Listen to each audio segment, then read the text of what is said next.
Hello, everybody, and welcome back to the Trans Culture Club podcast.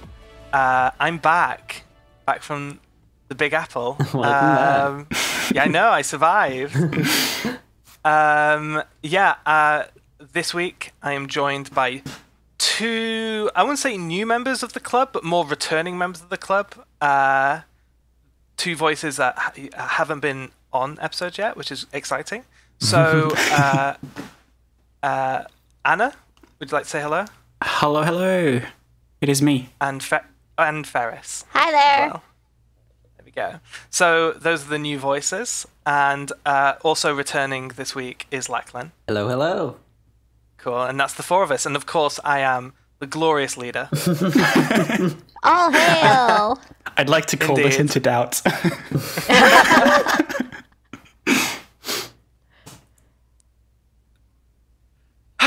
Okay, so first things first, I'm jet lagged. So please keep that in mind if I do a terrible job. Lachlan, how did things go last week without me? Did you hold down the fort? Pretty well, I think. Yeah? I think my previous body of podcast experience allowed me to take the helm with a level of effectiveness that was entirely sufficient. Okay, well now you're making me look bad because I don't do any of those things. Certainly not sufficiently. Okay, cool. Holy shit, does that make you the vice president? I think it I guess does. it would I think be so, yeah. if I fill in during your absence. Would that not be Ferris? I don't know. By- I kind of feel like the delinquent senpai gangster squatting in the back of the room sometimes. I could see that. Because obviously, us two being third years, we joined the club the same year. Yeah. But I feel like you probably would have been overlooked. I'm the recovering delinquent. Okay. Okay, cool. The lore deepens. The club now has a vice president. Okay, cool. So we have a few topics, but just a little housekeeping before we begin. Next week we will be doing an additional kind of book club group watch discussion of Mad Max Fury Road. So every fourth episode, so more or less monthly, we'll be doing a book club. We've gone over it before. All I'm saying now is this is your last chance. Episode 4 is when we're talking about it. So yes, please make sure if you can try to watch it. It's a fantastic movie. And I mean, I'm really excited. Worst case, you could always listen to the episode at another point in time, but That is true, and it will be at the end of the podcast. Like once we've kind of wrapped up the main podcast, it will be like an additional 30-40 minute segment. So totally optional, but still don't miss it. Also, since I last talked about it, it was brought to my attention that the movie is available on Netflix apparently in some countries. Ooh. So if you have Netflix, it's worth checking. Also, the bonus features, which I really highly spoke of, that I watched on the Blu-ray, apparently are all available on YouTube. So we will be linking to two of the ones I think are really kind of not essential, but just really kind of cool viewing. I really can't stress enough just how impressive this movie is, like on the technical level. And you can find those either in the description or in a pinned comment, wherever I decide to stash them. Yeah, or you can just put in YouTube Mad Max Fury Road behind the scenes. Yeah. Yeah. Cool. So, oh, come on, brain. Have I done it all? Can we start topics? Was it? I think so. More coffee. You can do it. More coffee. More coffee. Yeah. Oh, okay. So I do want to point out that I am drinking coffee right now from my hideous green M&M mug, which I brought back from New York. God. Yeah. I want to let the records show that I went out of my way to drag my sister into the M&M world to try to buy something green M&M related. And the mug was just so hideous I had to buy it. As well, along with those links to the Mad Max. Can this be like the Can the picture of this mug be like the cover for this episode, just so we'll never have another repeat Good viewer idea. again? Yes, great idea. We'll do that. We could, I guess we could maybe attach the picture to the tweet. We could. We could, yeah, as absolutely. well. We could. That might be an intrusive way to do it. Everyone has to suffer the way we did. On the inside, by the way, guys, it's just simply says the words "I melt for no one." What? Yeah. What?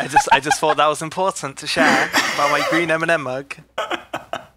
It went from like horrifying to downright like Lovecraftian right there. It is. It is. Oh my god. Okay. So let's jump into the first topic. Before the green M&M finds us. I'm going to 100% pass this over because I know nothing about it and I'm here to learn. All I have written down here was the bride was a boy. Yes. Okay. Vice President, would you like to take over on this topic? Absolutely. So, a few days ago, a fairly prominent topic of discussion was that surrounding the title of one of 7C's licenses in the sort of set of queer gay shit, good gay shit licenses they've been doing. Oh, yeah. Which is the autobiographical manga from a trans woman. The bride was a boy. So this is sort of in the vein of my lesbian experience with loneliness. These sort of autobiographical manga from queer people that are beginning to get brought over. The controversy was surrounding the choice to use that title, The Bride Was a Boy. Because that's sort of a way of phrasing things that has been left behind and moved past, mostly by the Western trans communities.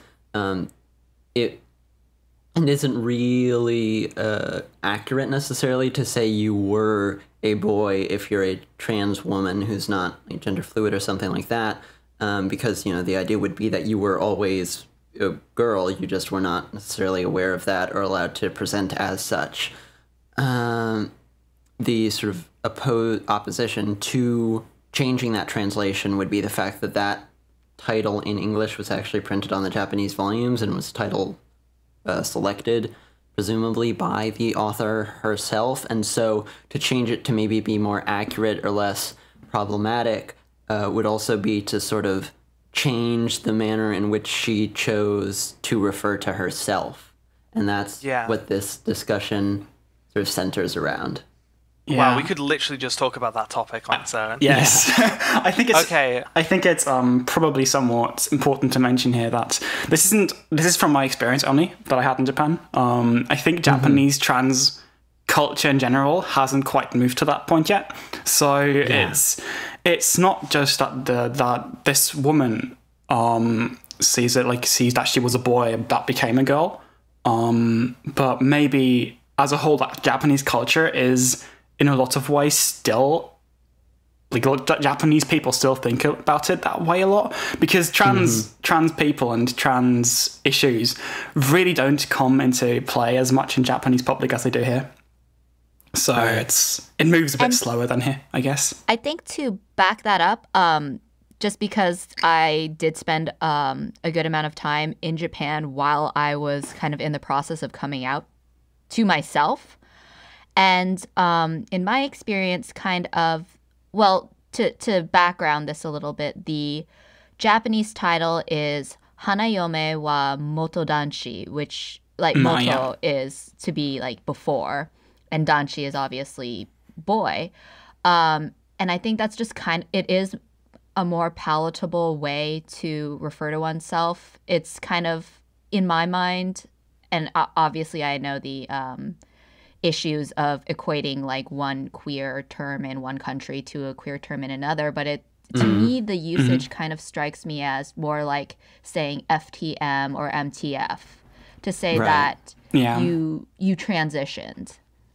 And also, while I never was like in the Japanese medical system as a trans person, from what I'm aware of, having kind of researched how it works a little bit, and I'm not trying to claim any expertise here. It's just like I frantically Googled this, 8 or 9 years ago while I was a scared trans kid living abroad.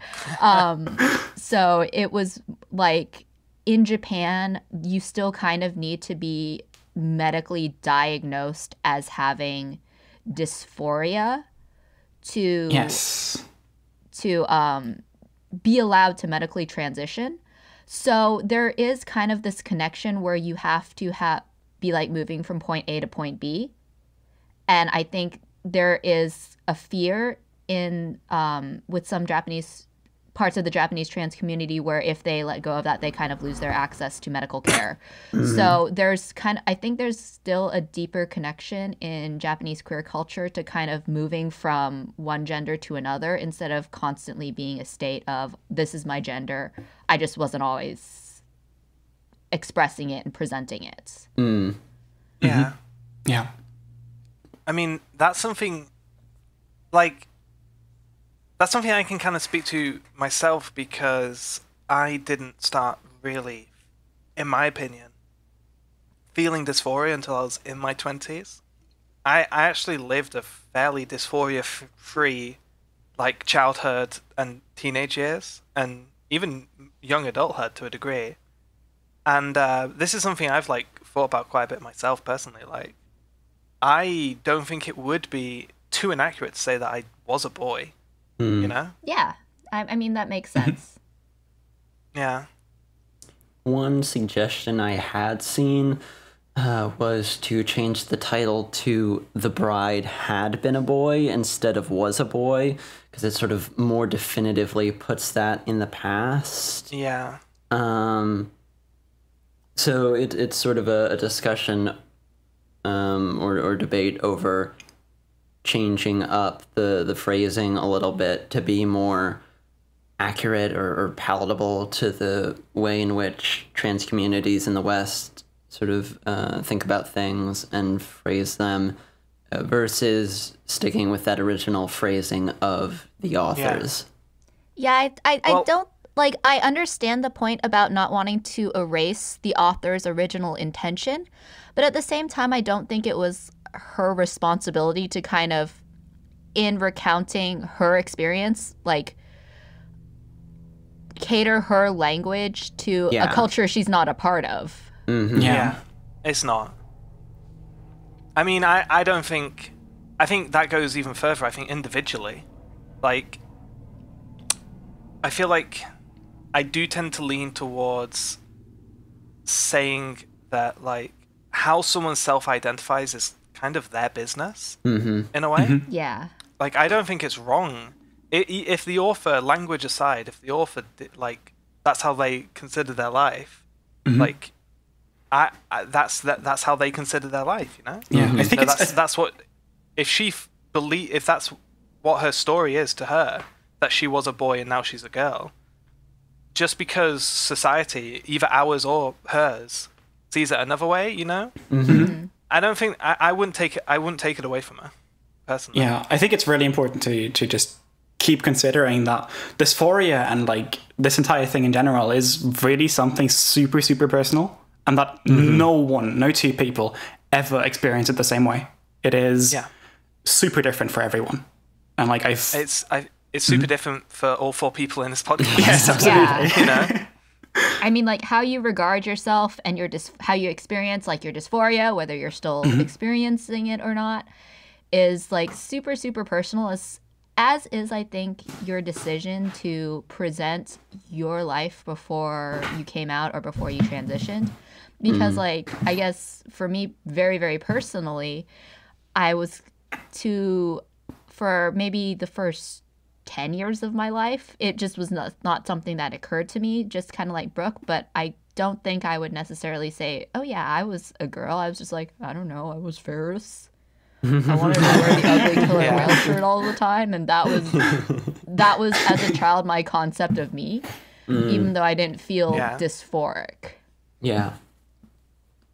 And another thing to note is that in the manga itself, she notes, she's got a section that's a bit of a disclaimer that different trans people have all sorts of different manners of referring to themselves, and there's different terminology that's used and the such. So you shouldn't take her stated experiences as a concrete rule. That's so cool. And just all basically all that stuff we just went over is there as a disclaimer in the manga, which further, I think,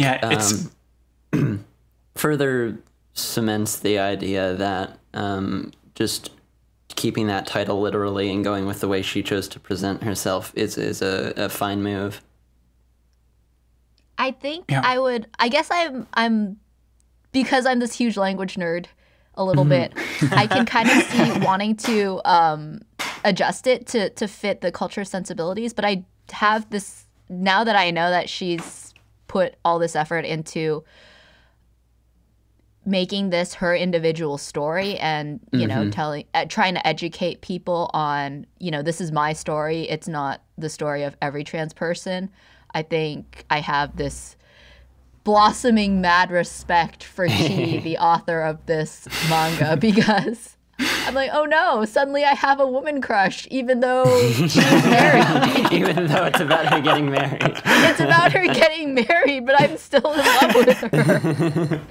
Yeah. No, it's a great manga, and definitely something I'd recommend picking up if you're interested, because supporting all these cool licenses and releases from Seven Seas to encourage more of those is something I will certainly continue doing, because it's good stuff. Yeah, and there's a lot of these as well. There's a lot of queer autobiographies in Japanese. There's for some reason there's really little actual literature written by queer people about queer people. Right. But there's so much that's autobiographic and just to quote unquote educate people about it, I guess, in a way. Right. And seeing that get brought over is super, super cool. I think it's super exciting, and I think Seven Seas has been doing a lot of really good work so far. So I'm just going to fling my money and say, please, I respect what you guys are doing. I respect that it's kind of a process, because queer people haven't been in the media a whole bunch. It's like, oh, how do we, respect everyone's different viewpoints while still kind of being true to the intent of the author and the intent of, and while protecting a community that is in kind of a ton of different places. We haven't been through the process of standardizing or kind of talking about how we talk about ourselves in the media, because we just haven't had that chance. Yeah. I do agree with that. I do definitely respect companies that aren't, focused on queer media, dipping their toes into queer media. I do think it's kind of people, I feel, are quite quick to overcorrect in a way. This is actually something I kind of want to go on to about this topic, is I would actually like to know a little bit more.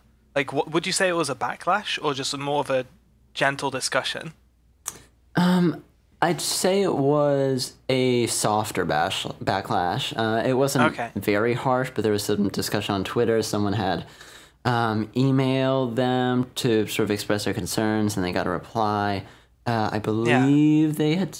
I don't remember if they had started a petition to get it changed or something. I think they were encouraging people to either write into Seven Seas or to retweet.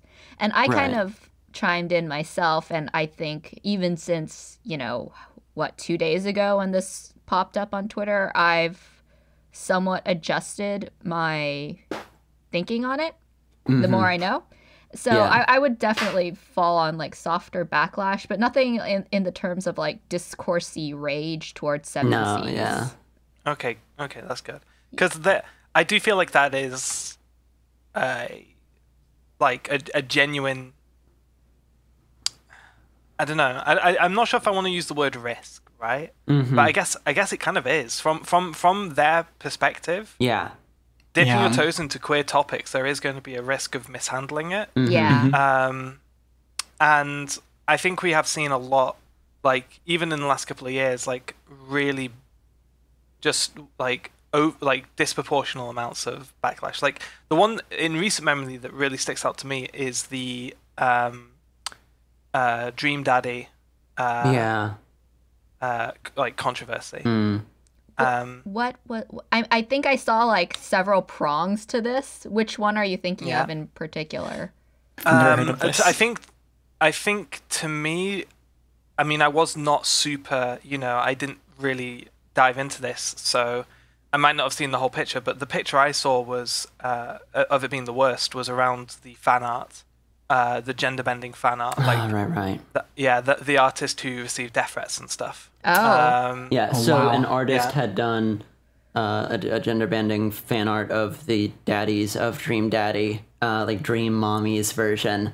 But because one of those daddies is a trans man, people were sort of upset with them being drawn as a girl when, like, character-wise, obviously, they would not want to be perceived as a girl. Even though it was, like, gender bender art, doing that to the whole cast, it did... it didn't sit well with me, I have to say. It really didn't. Like, it's not something that... I didn't see any, like... maliciousness. It's just, I think it's something that a cis person just can't, they wouldn't intuit that, I don't think. I definitely, when I do recall seeing this on Twitter, and I'm sure there's ins and outs and receipts and all this other stuff that no one has any business dragging up, or there's like no productivity in dragging it up, but I saw that. I'm like, wow, this is cis. Oh no. And I think this case is kind of a lot. It's different because I feel like that certainly is that was a misstep, right? That is something that I think most trans people would take some form of issue with. Where I feel like the bride was a boy, is more softer, especially with it being, the actual author's intent to a degree. Yeah. But I don't know. I often worry that, like, the most severe backlash, I really do not see it coming from trans spaces or even queer spaces to a degree. At the very least, not the queer spaces that I'm like in. And of course, I don't see the whole picture in these things. We only ever see what's in our own bubble. But this is whenever something like this comes up, I always wonder and I always worry, just like how much of it is just people wanting to, pick a fight. Yeah, it's the danger with it is just that we kind of scare away people with it, because if Seven Seas gets a lot of backlash now, if they had gotten a lot of backlash now, more than they did, does that just mean they don't do this kind of thing anymore? Because I mean, it's a big risk for them, right? Like, that shows just how big of a risk it is to them.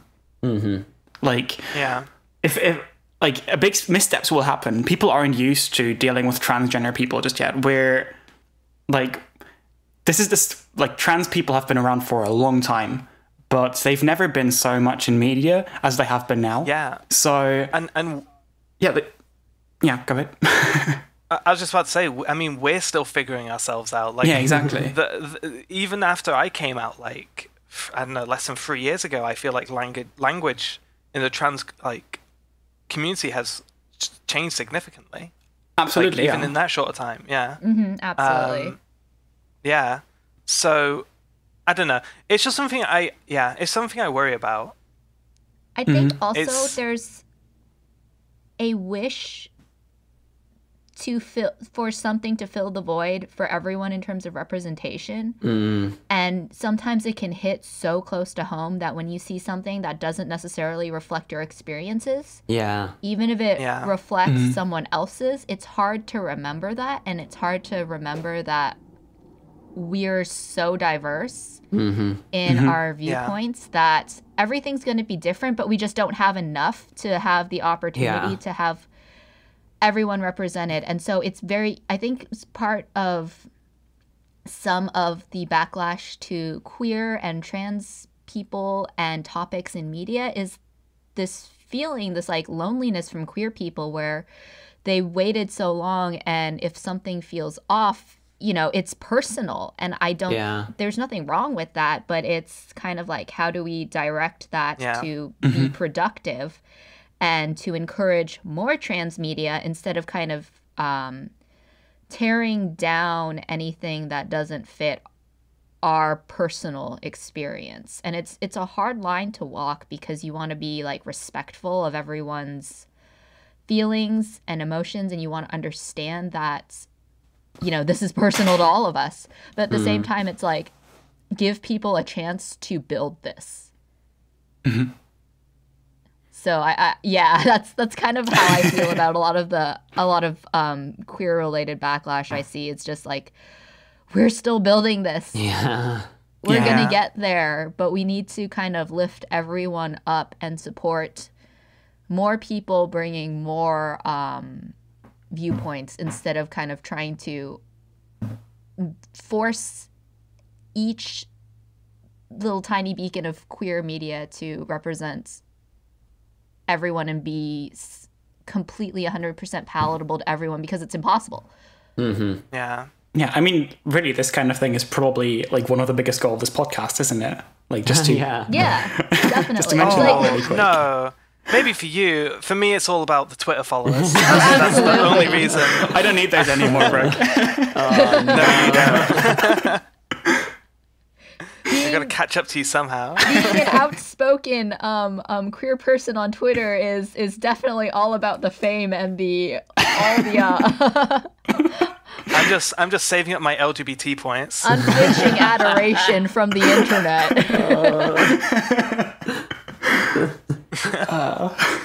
Okay. That was a really cool topic. I don't think we necessarily have time to actually talk about the manga itself, really. I think it should however, be a book I do club. think we should do a book club. that's exactly what I was going to say. That I feel like this kind of media is just such a perfect candidate for future book once clubs. it gets its release. Is that when was it coming in? Like June or July? I forget when exactly, but sometime this year it will be coming out, and so we can look forward to that. Yeah, absolutely. Yeah, I would love to read that. Yeah, it's really nice and short as well, so it works really well. Cool. Nice. Okay, let's move on to let's call this Ferris's inaugural topic. Oh, yay! Yay, my favorite thing.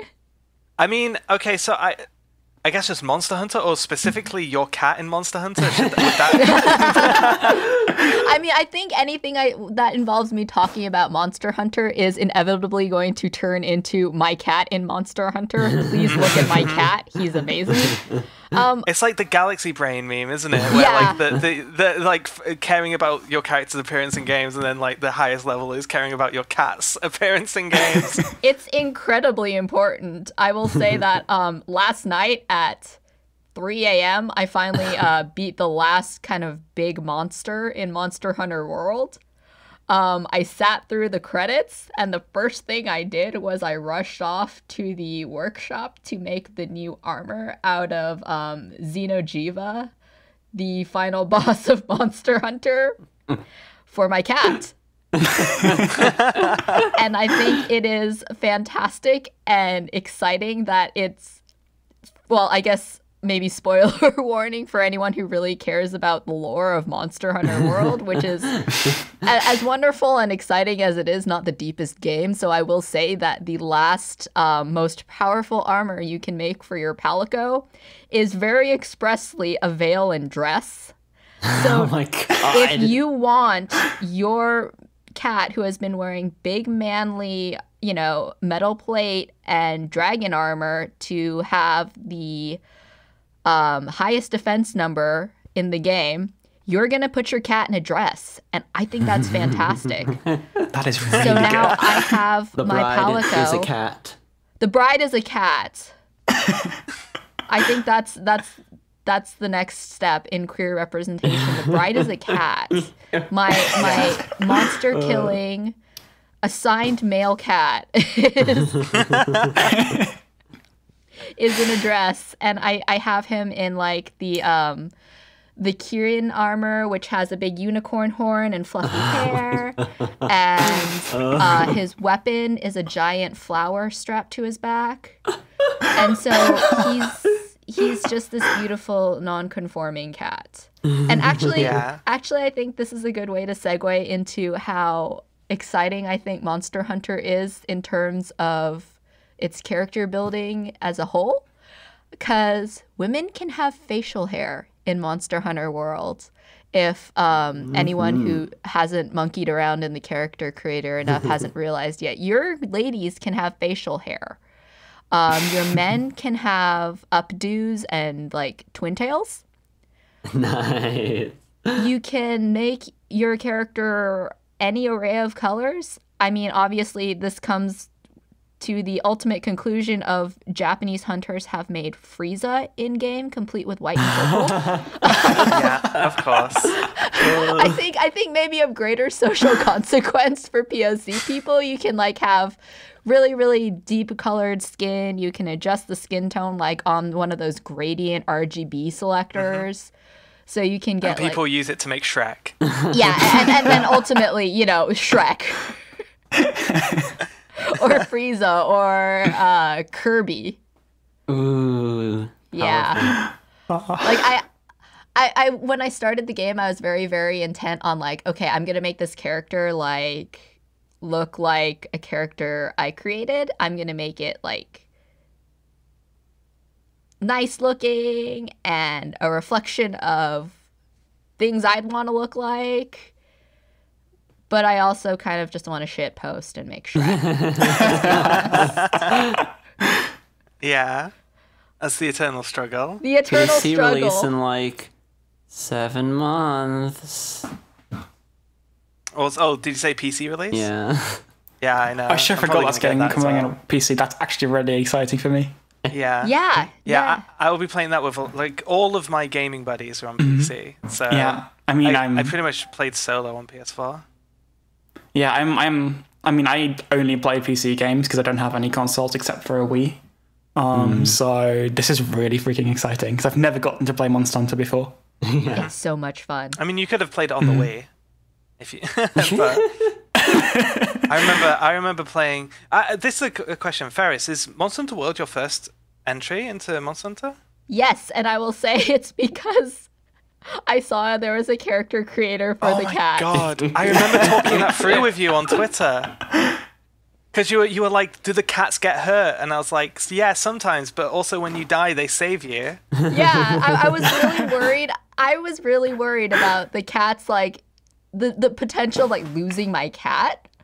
Or like watching it die. I didn't want that to happen. I didn't want the cat to get hurt. They just have timeout. Yeah, they're just like, oh, I need to take a nap.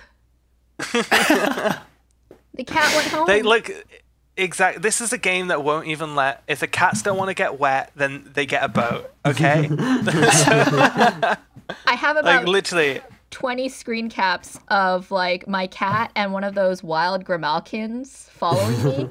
And like my cat's in his little rubber dinghy paddling along behind me, and the wild cat is like in a little leaf boat. And I have 20 screen caps of that. They all look probably the same, but they're all equally important. Yeah.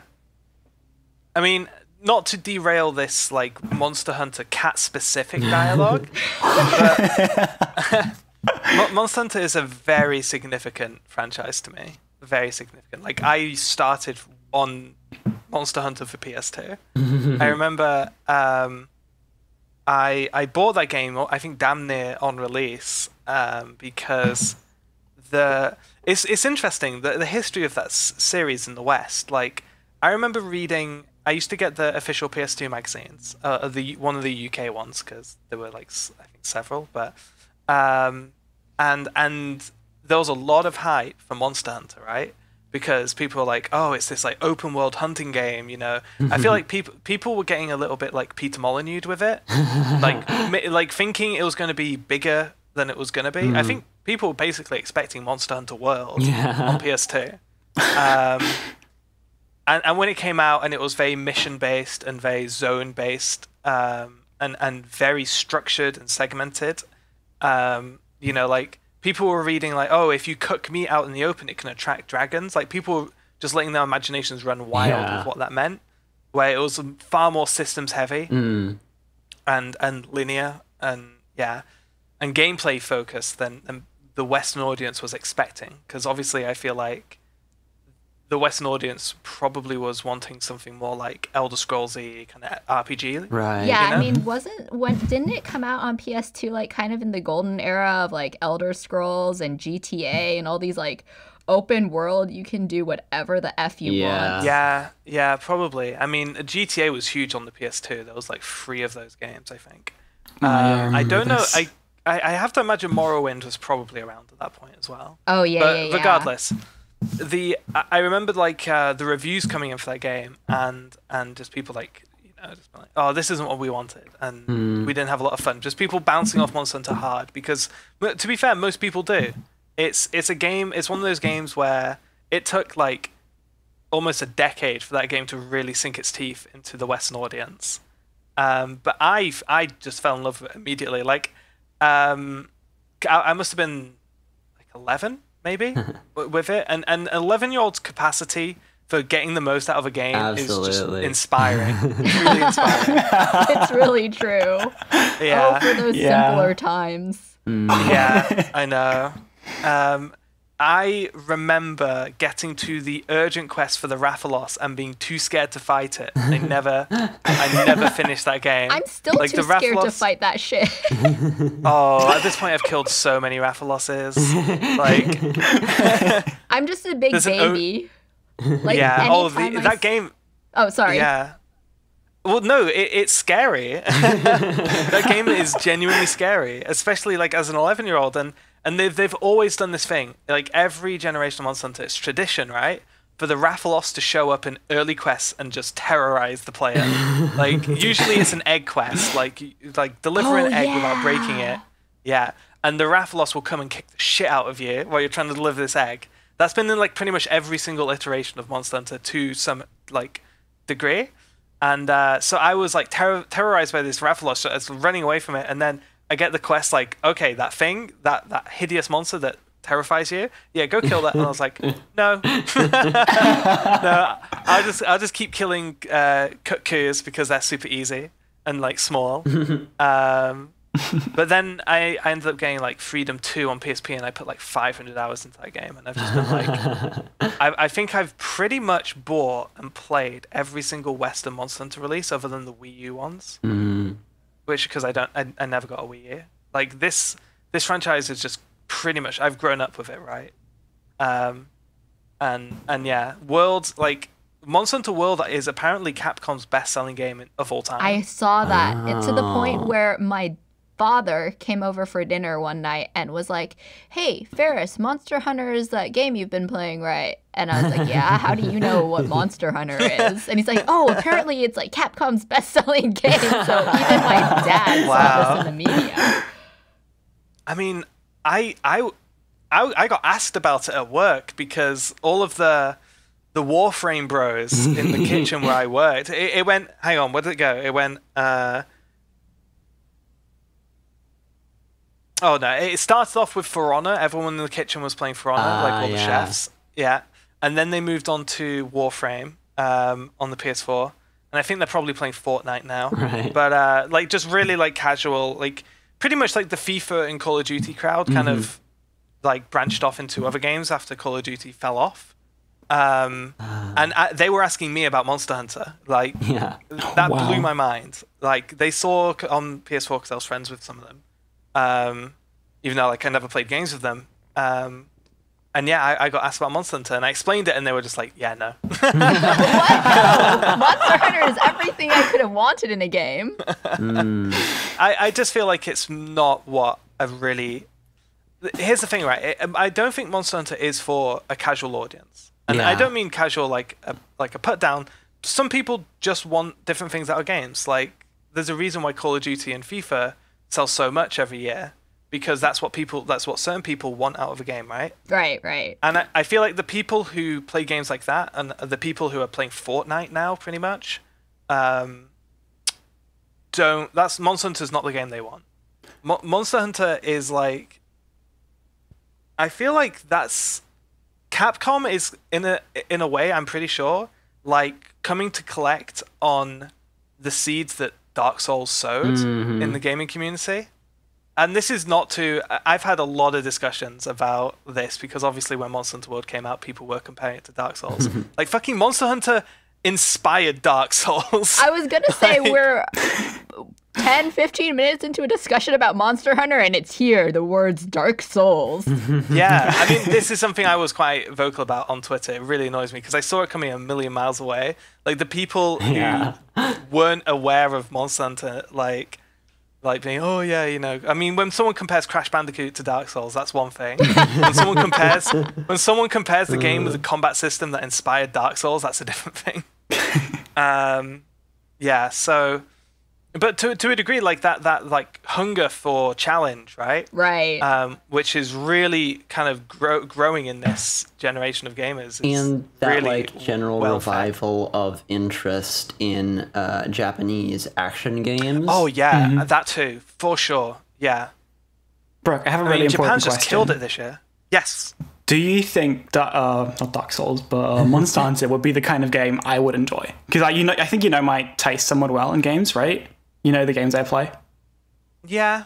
Do you think this would be the kind of I would fit into that crowd? Because like the thing is, for me, I don't usually play single player games outside of Osu.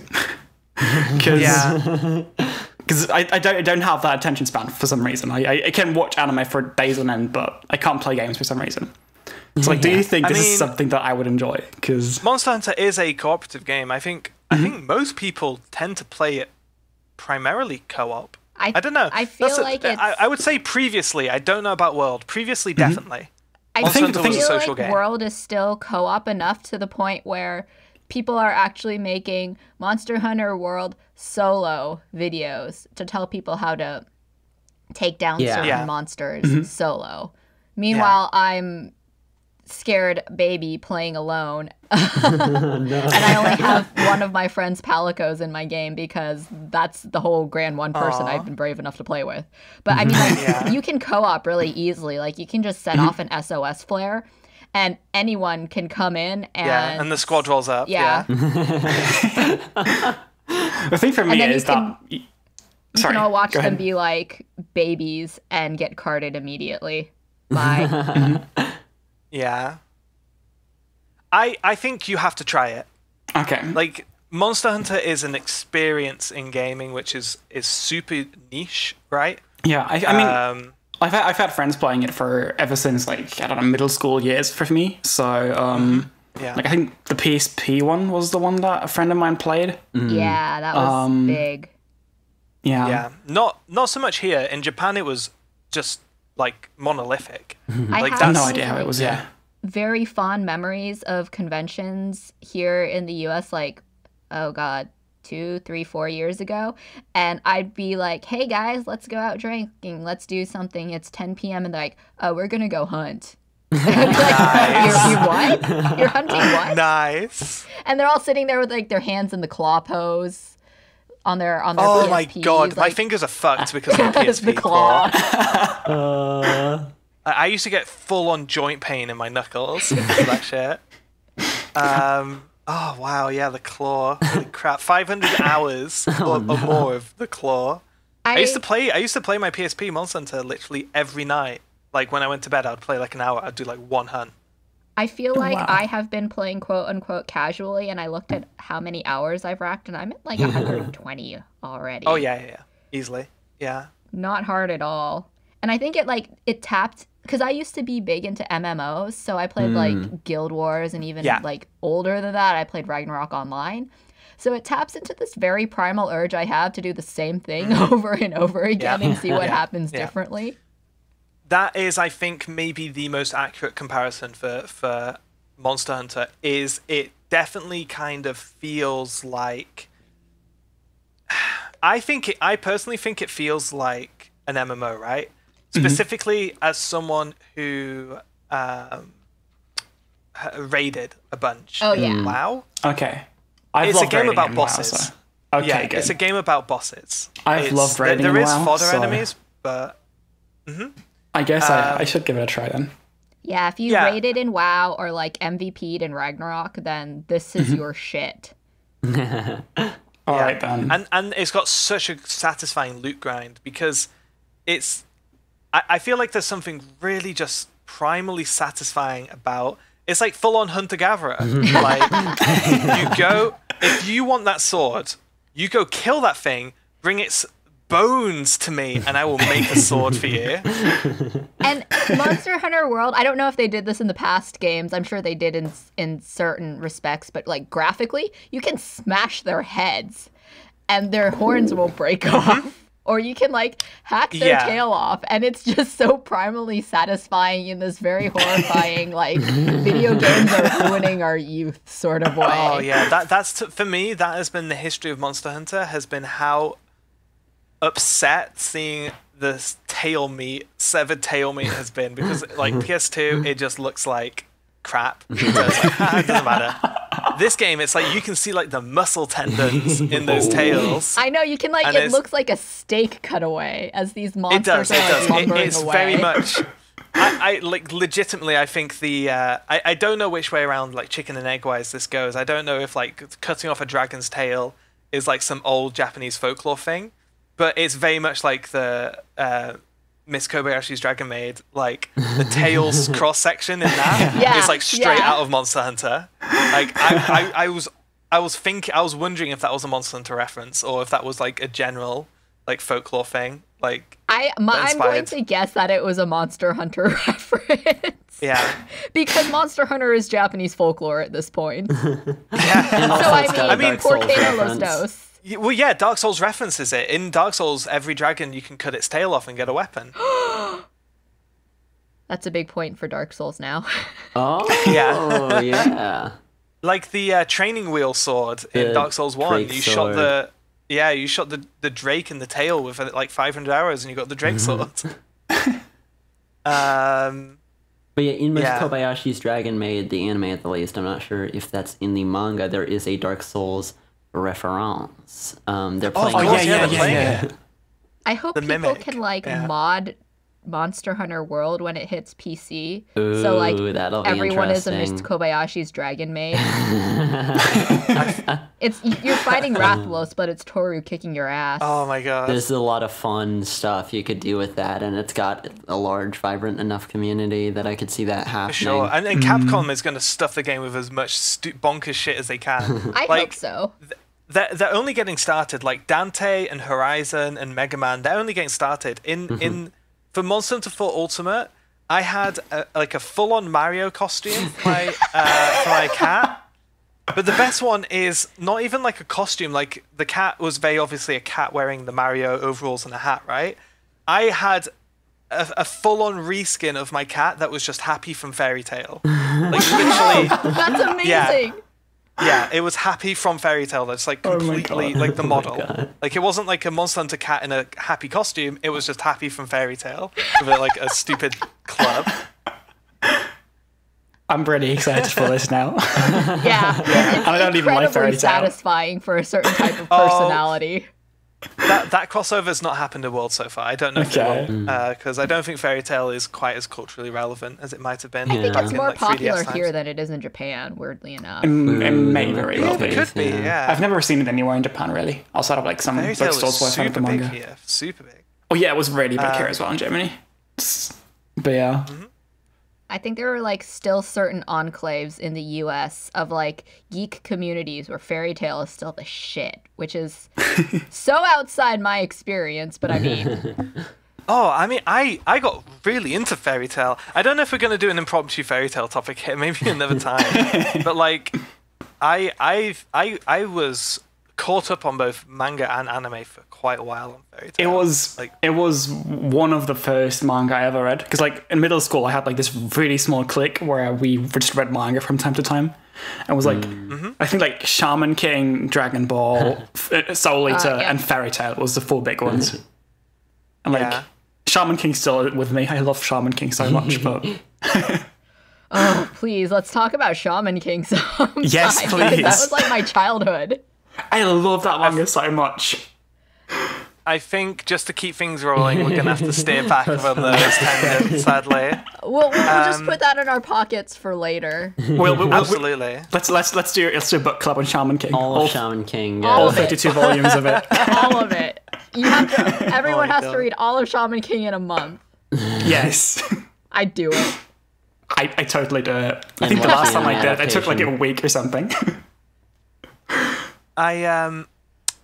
Back to Monster Hunter though, I think something really kind of cool that I got to watch as someone who was kind of part of the Monster Hunter community before World is I feel like Monster Hunter had, over the last 5 years, garnered a reputation for being one of the most pleasant gaming communities and fostering gaming communities that there is. I know I don't know if this reputation has stayed intact after the explosion of popularity, right? Mm-hmm. But that was a big deal in the Monster Hunter community. Is just how willing to teach and just mentor the online community was for new players. And I do genuinely wonder if that might have had some part, right, of there were content creators I know who were starting to get really excited for World, because I feel like Monster Hunter is the kind of game that has so much potential for community at basically any scale. I think it can just grow to fit popularity. Yeah. I remember playing Monster Hunter Try on the Wii 3 years after it released and always being able to find people on the fucking Nintendo Wii multiplayer system, which I think I needed 2 separate peripherals to play Monster Hunter. Well, I know for sure anytime you SOS an Elder Dragon in World, you're going to get takers, and everyone's just happy to get the carves.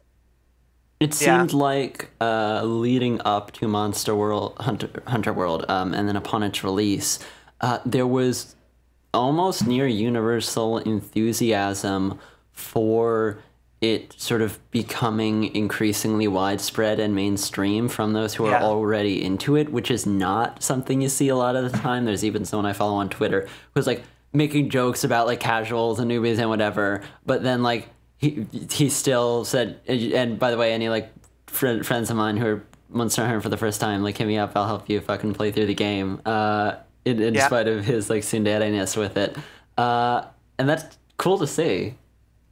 Mm-hmm.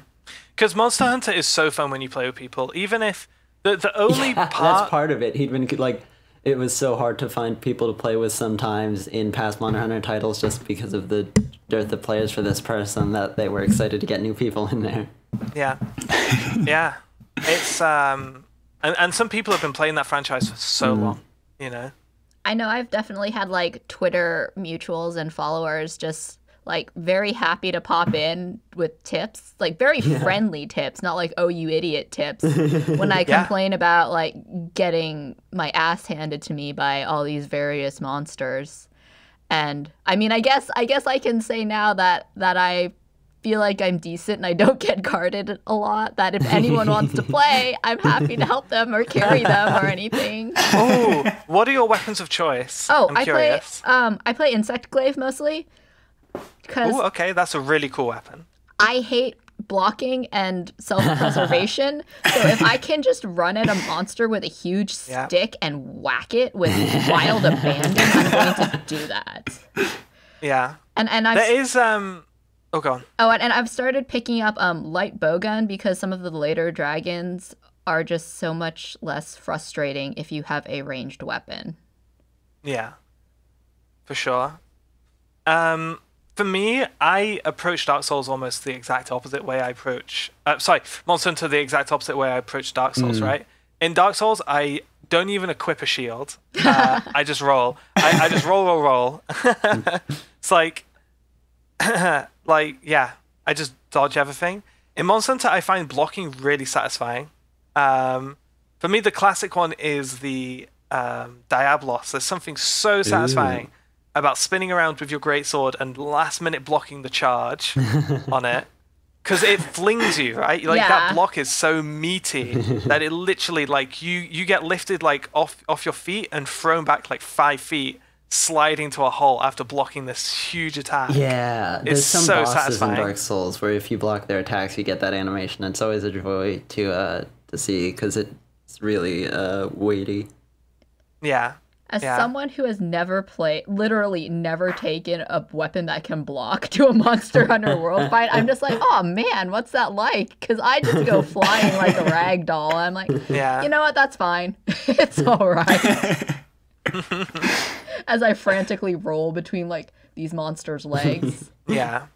See, blocking is nowhere near as versatile in Monster Hunter as it is in Dark Souls. Like in Dark Souls, you have a weapon and a shield at all times, right? So blocking is like always an option. In Monster Hunter, most blocks have, unless you're playing a lance, which is very much like the more Dark Souls style, if you always have a quick block at hand. In most Dark of the block Souls, weapons any weapon can block, but blocking with anything but a shield is usually not going to do much for you, just because the amount of damage they reduce, and the amount of stamina it burns through to block with them makes them basically unviable as a shield. Yeah. The Monster Hunter blocks are much more like timing based. Situational, more akin to a parry from Dark Souls, almost. Kind of. I think more it's like, okay, you learn which attacks a monster does, which you want to try to block whenever possible. Like, for me, it's always the Diablos charge and leaping up animation can always catch you. Yeah. There's always a chance that you can't evade, or especially when it's enraged, it just pursues you so quickly that you have to be really on point with the timing on rolls and leaps, where blocking really takes the pressure off you in that situation. There is one monster in particular where he literally has a hitbox so big for one of his dive bomb attacks that you cannot roll out of the way. You literally cannot. You have to like do the run, jump, and like leap and belly flop to miss that shit. So fuck you, Nergigante. Are there iframes on rolls in Monster Hunter, or is it like purely getting your hitbox away from their hitbox? I want to say no. I think Monster Hunter 4U introduced a system. What's that? Generations? I can't remember. But there was a system where you would get charge. Just like a meter-based abilities, right, which would recharge, like have cooldowns, and one of them was Ultimate Evasion, which was an iframe dodge. That I don't think is normal. I'm pretty sure that rolling doesn't have iframes. I think you have to get a skill up to up the number or up the time of your iframes when you roll and get up. I believe. Yeah. At the very least, you cannot rely on iframes the same way you can in Dark Souls. Yeah, because rolling is like everything is much more slower and bigger in Monster Hunter. It's more deliberate. Dark Souls is a lot faster, right? So like a boss in Dark Souls will swing like 4 times, and you want to aim to eye roll dodge like all 4 swings, right? That's just not the case in Monster Hunter so much. Like really, you want to roll out of the attack pattern, relocate to an area that is not within its attack pattern, and then start unloading your combo. That's kind of a very basic description of the loop. Like, don't get me wrong, Monster Hunter inspired Dark Souls, but they are quite different. Yeah. It's just, there's some similarities, like in the stamina system. I think for me, the biggest thing that Dark Souls took from Monster Hunter is healing. Like, having to put away your weapon to pull out a flask, to which you then stand still and drink. You know what I mean? Do you know how long it took me to realize that you could actually like still move while... That is new to world. Oh my god! They made healing so much easier in world. Like, that is maybe the one thing I would say that they really like maybe made a little bit too easy is healing, because you can just pretty much jog you while can healing jog in Monster Hunter away, World. and it made my life so much easier. Yeah. And you can just blow your whistle and your cat will come heal you. I love that. He loads up his little vigor wasp and he hops on and flies towards you, and it's the most like heroic thing I've ever seen. It is. Like the cats are the heroes. They are. Yeah. But yeah, Anna, I would definitely say try it. I feel like everyone needs to at least try one Monster Hunter title. Yeah, I think as it looks right now, I'll probably try World once it comes to PC. Because it sounds really good. A bit of 4 Ultimate on the 3DS, I think. Mm-hmm. I mean, that was like the other like bigger one that like got I don't have a 3DS. I don't have fans into it from what I saw. Like that had people aren't really playing that a bit of a mainstream push, which is why I picked it up. It was in like a bargain bin somewhere, which was cool. Yeah, I don't have a 3DS though. It's extremely good Monster Hunter title. Yeah, I only have it on my brother's. As much as I could talk about Monster Hunter all day, that topic went on. So we're going to keep things moving. Monster Hunter is very fun, though. Play Monster Hunter. DM me. Yeah. We will SOS flare together. Look at my cat. Anna, I believe you want to just quickly talk about an anime you've been watching called Baby Steps. Yes, I do. Elaborate? I do. So Baby Steps, which I imagine not very many people know unless you follow me on Twitter. If you do, you probably have heard of it a lot lately. It's a tennis anime that I had like in 2014, I believe. And it's one of my favorite anime of all time. It's... I don't know, it's a hard sell, and I've said this a bunch of times, because it starts out really badly. I think it's really fucking clumsy anime, but it's... There's very little that makes me as happy as seeing its main character succeed, so I don't know. Yeah. On a level, on a scale of regular Wimbledon real-life tennis to Prince of Tennis, how absurd is the sports in this? Regular Wimbledon. It is super down to earth. It is like one of the best things about it is like the big thing that makes me love it is that it's really different from stuff like Kuroko no Basket or also like Prince of Tennis, etc. Because it's also not really an anime that has a specific goal. It's not really like I want to win nationals and all that comes up, and like at some point towards the end of season 1 there's like one goal that kind of crystallizes itself out. So, that everything is just like a stepstone, and like to go bigger and bigger. And like the anime is not really about winning nationals as much as it is about fuck, I love this sport. I want to get better at it. I want to enjoy this more, and I want to play more. And that is what I love so much about it. It's is like really rare for a sports anime. It's just like down to earth, and like it sounds very gentle. Yeah, absolutely. There's really little about it that's genuinely hype. They try to build some hype at points, but it doesn't really work because like it just looks absolutely awful. The anime is like animation wise, it's the bottom of the barrel, sadly. It's a modest production. That's putting it very mildly, yeah. Like, for example, every single background character in the show is CG, which in itself isn't abnormal, but they don't move either. So it's... God. So you have still frames. You have these, like, you have the characters in the foreground moving, and then there's background characters in CG, which in itself looks super jarring because it's terrible CGI, but they don't move either, so it's just really bad. But the thing about it is just that it exudes so much passion, and the character is so obviously passionate for what he does. It is so hard not to fall in love with it, and I really, really, really want people to watch it more, because it's honestly, you kind of sold me just because it just sounds like this very nice, earnest anime, and you're gonna have fun laughing at how janky it looks. But it's just so earnest. How can you be angry at something so earnest and pure? Exactly. Exactly. The thing is, like, one of my favorite things to point out is that within the first, I think, 6 or 7 episodes, they explain how tennis works in terms of pointing system 3 or 4 times, and it's hilarious, but it's also just really cute in a way. They just really like tennis. It's like that friend who really likes that one thing, and they're gonna tell you about it 20 times. Absolutely. Exactly. And it's charming each time. Yes. I loved that show so much, and I just finished it just before recording, and I was a bit of a mess again. Yeah. This is also, I think, my 4th time watching it now within the past few years. So yeah. How long is Please watch Baby Steps. It's 50 episodes. Yeah.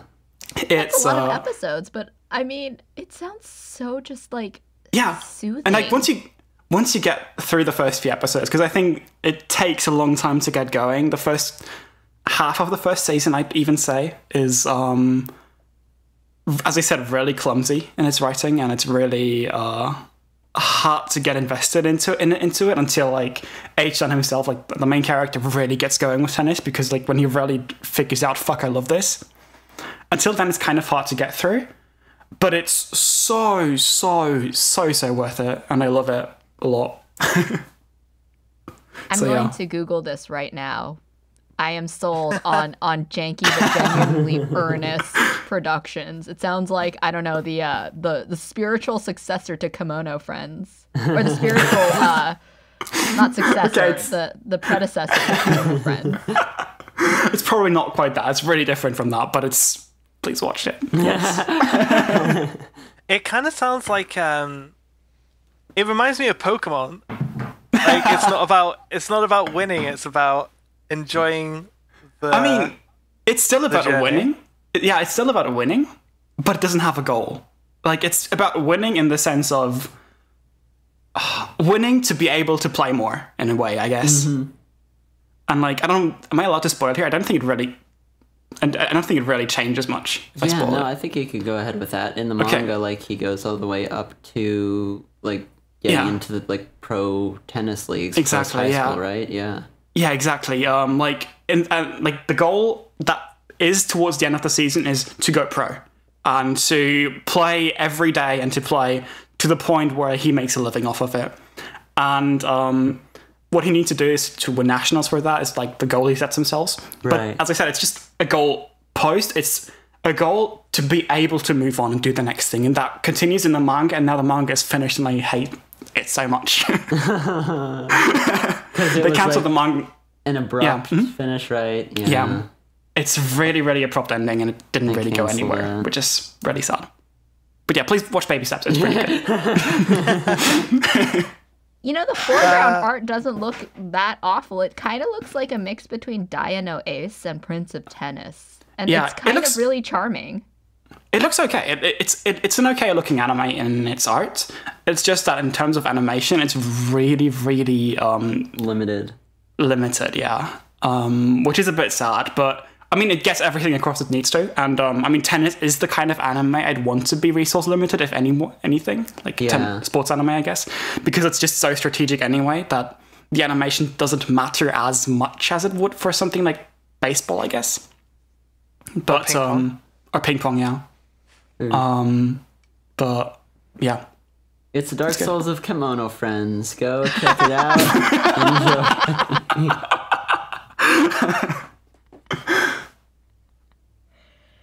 But yeah, I think Brooke wanted to talk about things as well today, right? Yeah. Are you done with... I'm done, yeah. I don't need to talk much more. Cool. Okay. Yeah. So, holy shit, guys. I've had, like, the craziest week. Woo. Yeah. So, I guess, to put it into context, I'm still dealing with the jet lag of a pretty much a week-long trip to New York. I can't get too much into the details, just because, you know, I've signed things, you know. But basically, I'm contributing to a documentary for British television, right?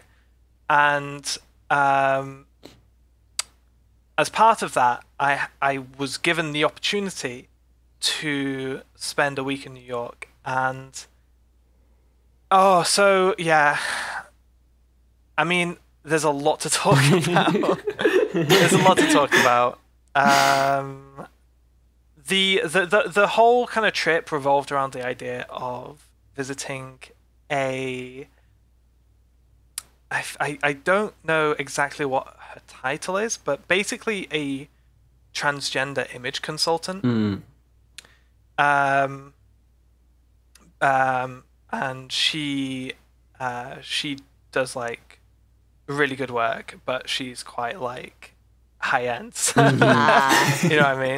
There's the rub. Like yeah, so I basically I couldn't afford any of that stuff. Like I would love to like take a holiday abroad, but like so I just took the opportunity when it came up, and I'm not going to go into too much like I don't want to cover too much about what would be specifically covered during the filming, but I will talk about the things that I did, the milestones that I achieved in New York, which specifically is I went outside in Femme for the first time in my life. Congratulations! Damn! Yeah! Yeah. I went the first time we went out and did some shopping in Forever 21. I got a shit ton of clothes. Yay! Nice. Yeah, no changing rooms. I've still got that. That's a big hurdle for me, is changing rooms. And I think fairly understandably. Absolutely. And then we went out for dinner. And like I had like my makeup done and everything.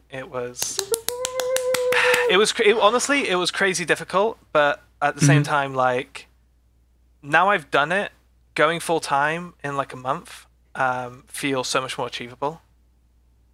And then so after doing that, after going Femme for the first time, the next day after that was my birthday, and I got my ears pierced. Yay! Yay! Yeah. And I got really pretty studs, which I think I'm going to take a close-up of at some point and put on Twitter. Nice. When I've defeated the jet lag, I've got like a to-do list. And then like not related to this, but me and my sister went out to a Caroline's, which is a comedy club in Times Square, for my birthday, and saw like of the 4 acts, 3 of them were women, and it was fucking amazing. So good. New York is good comedy. Coming from a Brit, New York is good comedy. And then the next day I was out again in Femme, and I got a haircut. I had my haircut for the first time in the salon. And for the first time in 2.5 years as well. Wow. Nice. Yeah, they took like 3 inches off the back, because obviously I'd just grown out like a male haircut, so the back was super long and like mullety. It's now like the back is quite short. Like, same. My hair is like I've had the same. Over long in the back relative to everything else. Yeah, I had like when I went to Japan, I didn't cut my hair for like a year. So so like in the end I had like this really bushy hair in the back and nothing else. So like when I went to the salon in Japan, like they removed so much hair in the back, it was insane. I got a relatively... Did you ask for a feminine cut? I didn't, but they gave me one. Nice. Perfect. It was really cool. I really loved it. So yeah, it is. That's something like. So up to this point, I've only ever had my hair cut by the family hairdresser, who is an old family friend who comes down to the farm and cuts everyone's hair. And, same. Absolutely same. and it's like 10 quid for a haircut. And she's lovely. Don't get me wrong, she's lovely. But she's been giving me, or she had been giving me the same haircut for like my whole life, right? Actually going to a salon, having a really nice haircut, like getting like full on pampered, chatting away to the hairdresser. Obviously, it was just like, there's a camera crew and stuff. So so obviously like I was talking to her about all of my stuff, and like going like Femme for the first time. And it was honestly just such an amazing experience. Like I can't wait to get my hair cut more. I love it. It's such a there's such a like feminine energy in salons. I don't know. Like the only guy in there was a gay guy, like a customer. Oh my god, I have to talk about that. New York is so gay. Okay, I'll get onto that once I finish like talking about And okay, so after I had my haircut, I went out for sushi in a Japanese restaurant with another transgender person in New York. Cool. And yeah, so cool. Sounds like such a great experience. Yeah, and around all that, you know, I those touristy stuff and so much food. Like, I pretty much ticked every box: pizza, milkshakes, waffles, pancakes, cheesecake, pretzels, cheesecake. hot dog, burgers, tater tots, which are like not. That didn't need to be a big deal. Yeah. Like so many cocktails as well. I tried like 5 different cocktails for the first time. Mojitos are amazing. And yeah, like I did tons of touristy stuff.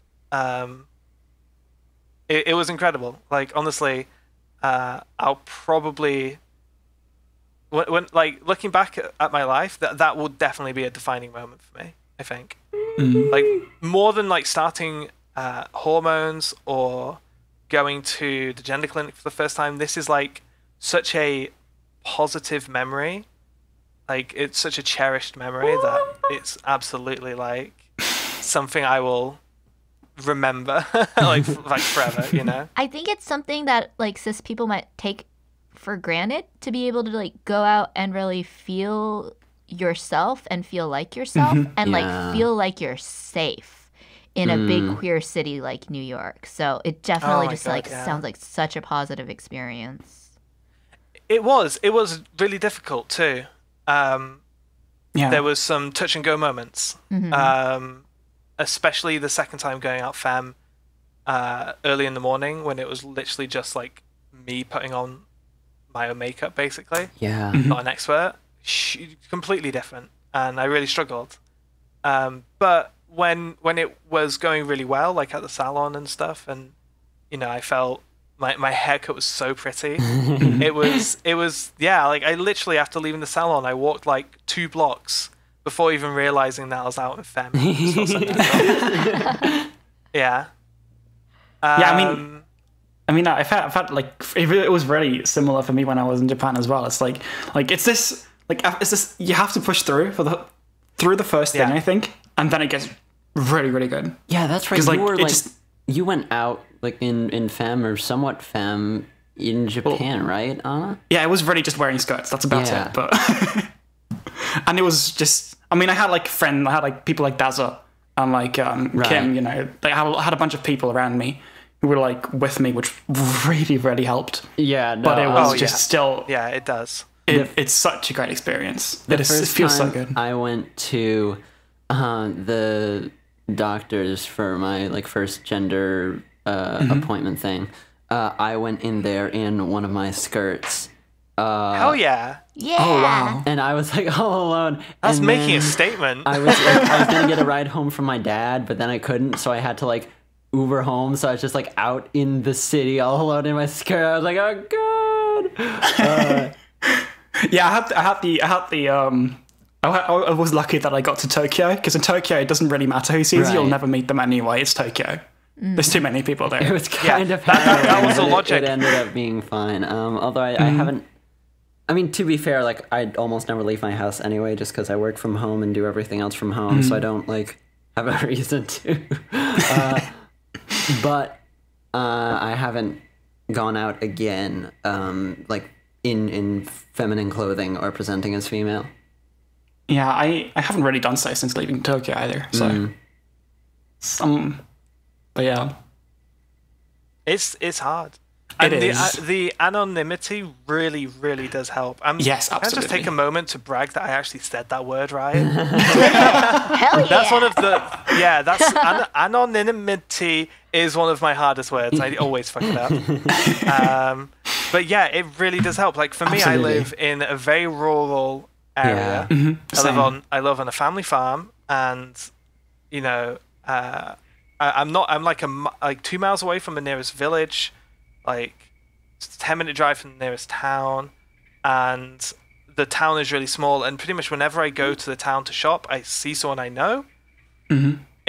That is, I think, way harder than being surrounded by like 1,000 people. Yeah, absolutely. It's like in Tokyo, for example, for me, it was super easy to just blend in with the crowd. It's super easy to just like not be seen in Tokyo, even though there's so many people. Mm-hmm. Whereas if I walk down the street here, I'll be looked at for sure.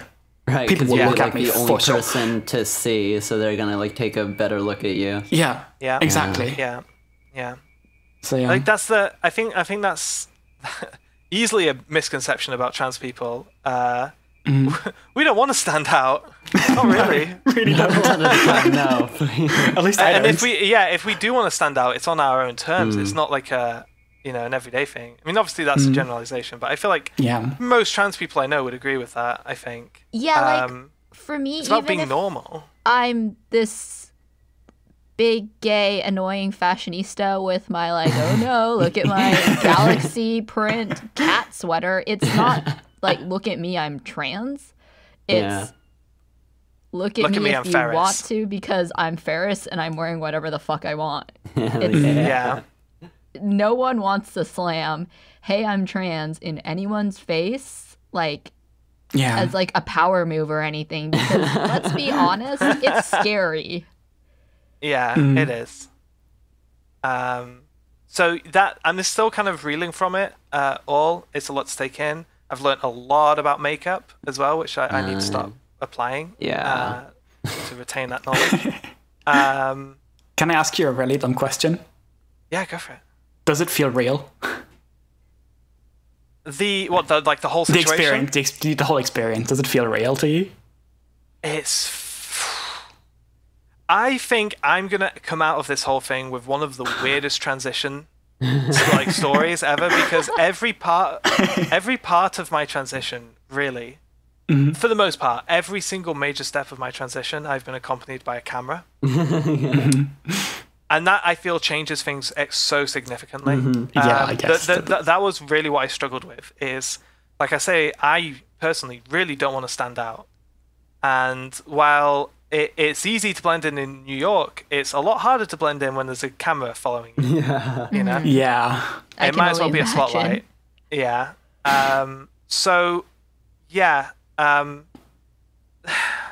It does feel real, but I feel so fucking like lucky almost, right? I don't know. I think it is a double-edged sword, like I say, but like that experience was not one I would have had otherwise, right? And so I feel like it is such a net positive. Yeah, and I think I personally think it's something to be super proud of, honestly. Absolutely. Yeah. I think it's really easy for people who are used to going out as whatever, like I am, or like for cis people, it's so easy to underestimate how scary and intimidating, like even if it's something you want to do, it's like, oh my god. Oh yeah. Like it's so much easier for me to go out like presenting mail, so much easier. Absolutely. It's even if I don't like it, it's completely, there's no fear, right? It might not be my truest self, it might not be what I want to do with my life, but it's not scary, it's not terrifying. No, even with having gotten to a point where like wearing a skirt is normal and natural, and like something I've gotten past sort of enough dysphoria to like not sort of feel conflicted about doing, because there is like a man in a skirt perception of yourself. It's awful. It's so hard. Like looking at yourself in the mirror, like clothes. For me, my experience with clothes, and help me out here with like if this is similar for you guys. For me, when I put on like clothes early on, right, to escape dysphoria, it was all about looking down and absolutely not about looking in the mirror. It's. I think I was really really lucky with that, because I had Twitter to just completely pick me up with that. Because I remember that occasionally I'd put up pictures of me in a skirt on Twitter, and I'd get so many people telling me, "Oh shit, you look so good" and stuff. They were and really good pictures on it. Yeah. I remember those. I feel so lucky that I had that kind of support system when I I tried all of that stuff out, because otherwise I would have never been able to do this kind of stuff in Japan. So yeah. And even when I've presented female or established it or whatever in a few videos where I've done so, the comments are just an utter joy a lot of the time with positivity, which is super cool. So I think for me it's a little bit different, just because pants are expected the norm. So even if I'm going out in my nasty sloppy torn jeans and a flannel shirt and looking like a freaking lumberjack, it's hard to, I guess I shouldn't say it's hard. It's easier to fly under the radar just because I'm small, and so, oh, you're short, people assume you're a woman. So it's kind of in a way, an opposite experience of, wait, but I'm doing something different. Why aren't you paying attention? But in not a pay attention to me, I'm trans, but pay attention. I am actually going out of my way to present masculine. So it's an interesting relationship with clothing that trans people have, sure. And it's different and it's hit or miss, and a lot of it is just steeped in so much misogyny overall. For sure. That's a whole discussion. Oh yeah, I could go on really for a very long time. Yeah, I think because we are kind of running up on time here. The last thing I really want to talk about New York is just how incredibly diverse that place is in every aspect, and it's so comfortable to be there for me. Not just people of color and people of every single possible race you can imagine, but also just the amount of queer people that I saw out and about. The first day I was there, I saw a lesbian couple just going to town on each other in the street. And later that night at dinner, there was an adorable gay couple snuggling up next to each other for a candlelit Italian dinner. It's it was, that to me was the part about New York that didn't feel real, is just how I live in like I say in this really rural English countryside village. Gay people here are brave. Not because there's amount of persecution, it's just because what they're doing with their life is not expected. If I see, sometimes I do, very rarely I do, see two men walking down the street holding hands, that's a huge eye-catching moment. Because it's so different, so not normal, right? Where New York, I saw gay people everywhere, gay people just being very openly camp, queer, just all kinds of expression of identity and clothing and makeup and stuff. And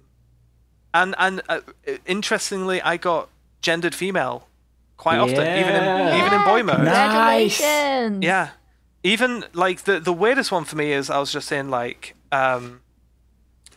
jeans, kind of not a gross jumper, but a very kind of boring male jumper, but pre-haircut as well.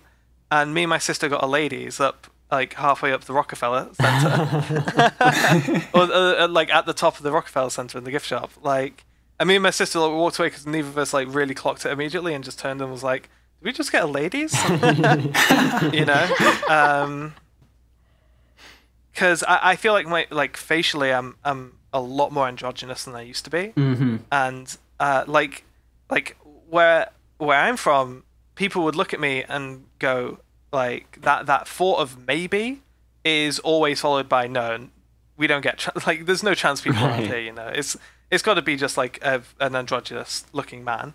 Where in New York, I feel like it's like there's trans people everywhere. You know, so yeah, I feel like people probably would pick up on the fact that, you know, my boobs are a little bit too big to be man boobs. and you know, I'm very androgynous and I've got pierced ears now, you know, like okay, let's just go with a sheer. Also, New York stinks of weed. New York stinks of everything. And I don't think it stunk that bad. I've been to some smelly places. That's fair. I guess I'm used to like the Japanese subway system where everyone's like clean and no one would dare throw rubbish. So then I get to New York and I'm like, everything smells like pee. But I'm a spoiled baby. Yeah. I didn't think New York smelled that bad, but like pretty much every corner we turned, I'd just get like a whiff of weed. Everyone's excited. The funniest one. That's pretty new. Yeah.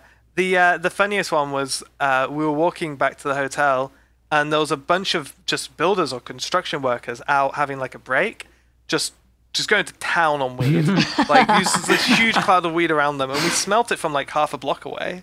And we had to like walk through their fucking weed cloud like the day I was going to the airport, and me and my sister were just like, oh my god, if the fucking dogs pick this up. Oh no, yeah. What is it? I think in New York now it's not like illegal to consume weed. It's still like illegal to sell it or something like that. It's a weird in-between status. Yeah, for sure. That's definitely where it isn't. Well, it's technically legal in LA, but there's like 0 licenses given out right now. So it's kind of like that in a lot of places here. So everyone's just token up happily, not telling anyone where they got it. Sure. Okay. Like I could probably talk for like 2 hours about New York, honestly. I've been kind of struggling to get my thoughts together for Twitter. Like, it's just too much to talk about. But I think I really did cover like the essentials, like the really like big parts for me. So yeah, that's where I was last week, guys. I was actually flying out the day you guys recorded the last podcast. Yeah.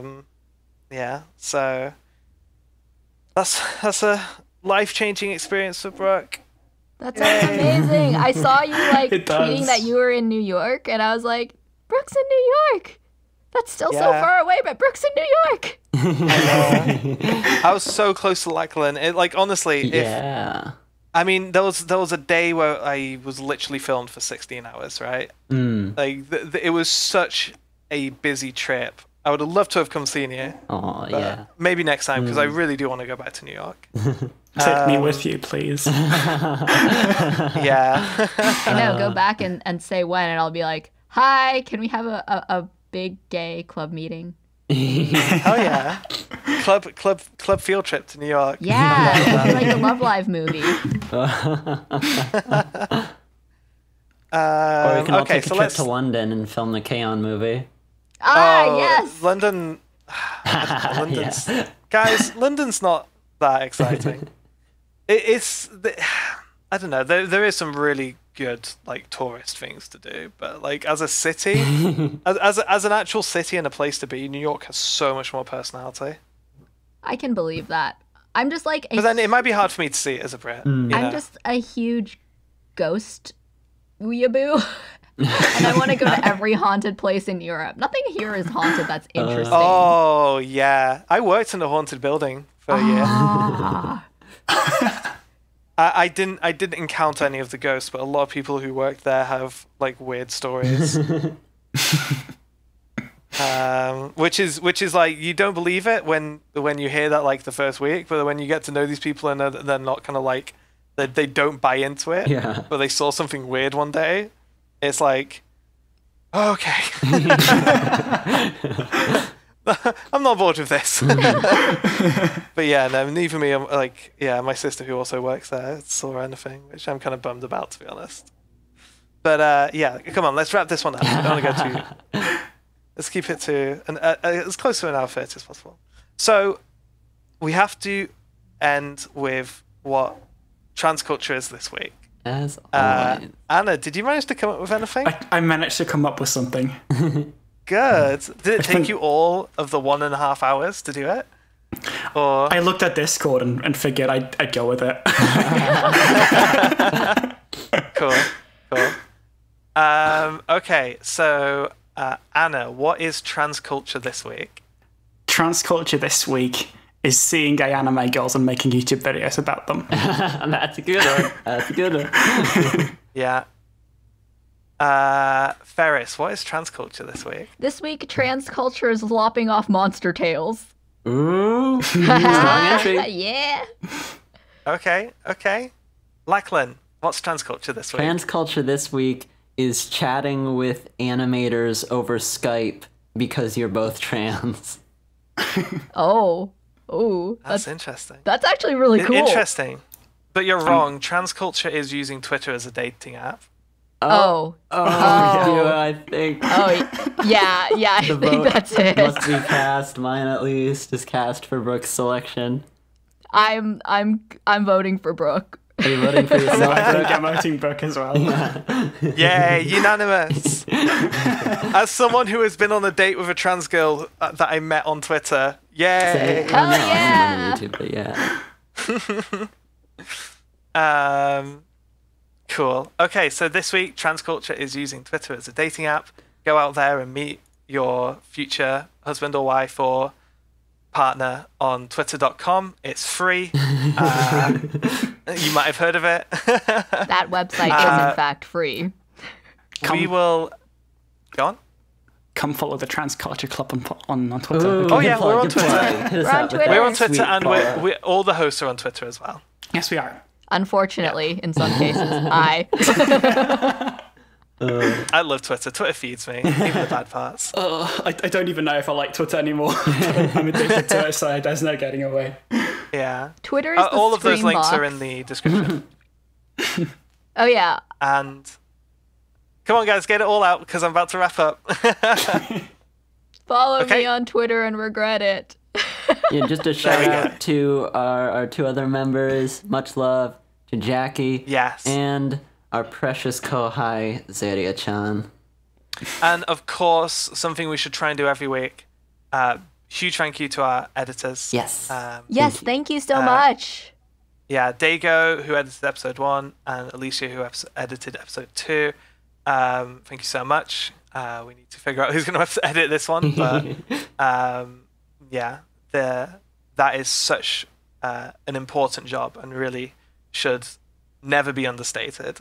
Because all we do is we sit and talk. That's so easy. It's not even close to work. I'm literally thank you camping to out our on my editors. bed. They make everything sound so clean and shiny. Yeah. Make sure to check out Mad Max Fury Road for the book club in next week's episode. And with that, Absolutely. I think we're ready to say goodbye for the week.